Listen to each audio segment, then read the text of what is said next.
All right, guys, thanks for watching. I had a pretty good day after Federal Reserve meeting and the announcement of the rate cut, and I want to watch that. So, hi, thanks for watching my video. My name is Andrew Aziz, and I'm the author of How to Day Trade for a Living. In this channel, I'm showing my daily trades on the US stock market. I hope that you enjoy the videos. Make sure to subscribe to our channel. Thanks for watching, and welcome to my channel.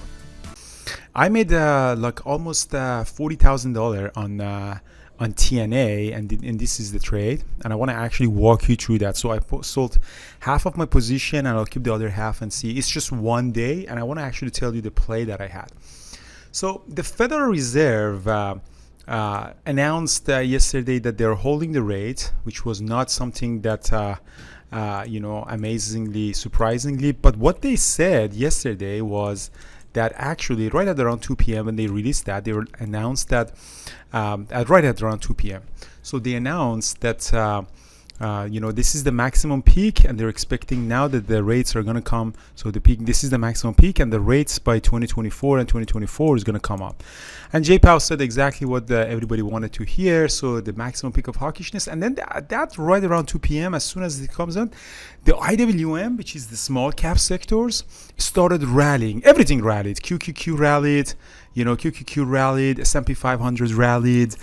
Dow Jones rallied. Everything, as you see here, they're all the indexes started rallying significantly.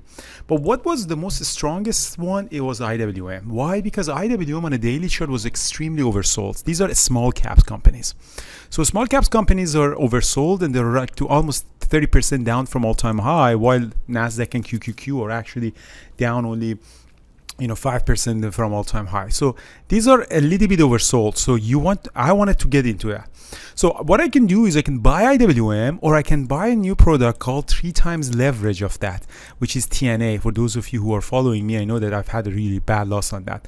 So this is a 3 times leverage of IWM. So if IWM goes up 1%, TNA goes up 3%. This is a really, really good product if you want to day trade or swing trade in short period of time. So what I did is let's go through the TNA. So what I did is I actually started buying TNA right as soon as the news come. The volume was picking up. I added here and added here, and my average on TNA was 33.27. So actually 33.27. Actually, I added most of it I added here around here. So 33.27. So this in this pullback. So this is some sort of a consolidation. And after that, I held it, and I held it for the day. So TNA yesterday went up almost 10%. So as you see here, boom, from 33 to 35, closed all the way up 35.60. And then the next day is now actually I can see it 8% up as well. So if you want to go today, so again even in the morning it went up all the way up to 36. And as you see here, it just went up all the way up to 38. I sold some of my position at around here. Yeah, so that's my sell. So I sold some of my position here at 38.70. So it was really good, 7,000 shares, and I still have 3,000 shares. So I made almost $40,000 just by playing the TNA leverage product of IWM. So you could potentially trade TQQ as well, but the QQQ is actually not running as much as TNA. So right now, if you look at it, it's very important. Look at that. TNA is up 7%. How much is TQQ is up? Nothing. It's actually a little bit red. So yesterday also, if you want to look at it, TNA was significantly higher. So TQQ went up a little bit, 47 to 49.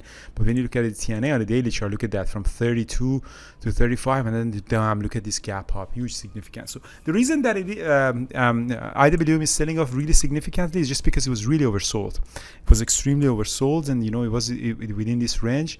And it was trading in this within range and had no really momentum to go to the upside. And I knew the 200 around is a very significant resistance, so I sold majority of it when IWM hit 200, which is equal to TNA for about 38. So IWM still has some room to go higher. I think IWM to 240, there's a potential to go there. That's an all-time high on IWM. So I don't know. I mean, it was really the choppy range, broke out, and then it really dropped, and then now it's been trading in this range. It's going to go to 200, so it might chop around or might slowly going up if the market is continue going higher. But that was a really interesting massive run that I got it, and I'm very happy. I might actually close this position if it go a little bit above 200. So it would be almost like right now it's 36,000, almost $40,000. I'm going to close that. So there now one question is, Andrew, how did you know that this actually you go heavy on that and this is actually something that stays? Because a lot of these pops don't last. So the answer to that is you have to look at when something as important as interest rate and Federal Reserve comes, you have to look at the currency market as well and bonds market, because the volume and liquidity on bonds market and forex market is huge. And when those ones start moving, it means that this is a move that has a leg in it. It's not just a pump and then dump, or loses the momentum or liquidity. So let's see, for example, USD Canadian. So right at 2 p.m., this is a currency. This is a currency, two pair of currency with the two big economy. So the boom, look at this huge drop, and then the trillions of dollars are being traded in the currency market. And as you see, it's just continuing to sell off. So all the currencies started moving 1, 2, 3%. Even today, USD CAD is down 0.5%. 0.5% is a lot for a currency. And the reason for that is, like, for example, let's see USD Japanese yen. I don't know how the USD Japanese yen. So again, see USD Japanese yen. USD started becoming weak against all the currencies because interest rate has a huge impact on the currency. So when the USD starts lowering the rate, the USD compared to the other pairs is going to get weaker. So as you see, huge drop. So it means that people are shorting USD. So massive amount of opportunity of making money could that happen into the, let's say, for example, USD Euro.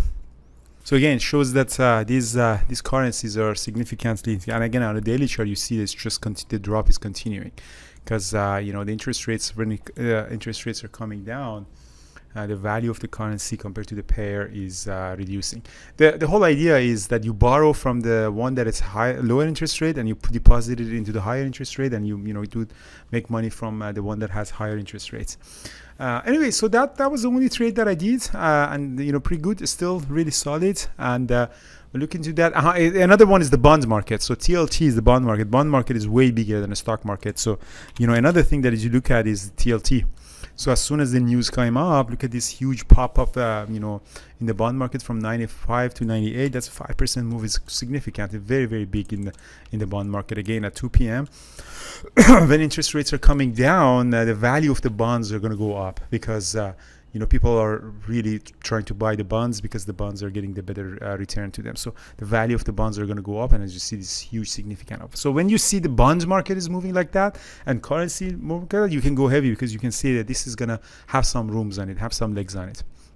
QQQ is almost at all-time high, I think. So as you see here, back in November 2021, this is almost all-time high. It's unbelievable. And S&P 500 is also almost at all-time high. So we are really at all-time high, even though interest rates are still at 4-5%. That's amazing. IWM still has some room to all-time high. So as you see, the all-time high is about 240, but we are at 940. So we are about 20% down from all-time high. All right, thank you so much, guys, and I hope that this recap was useful. And let's do that. See you guys tomorrow in the chat room. Sorry, I didn't do any day trade today because I was really sick last night.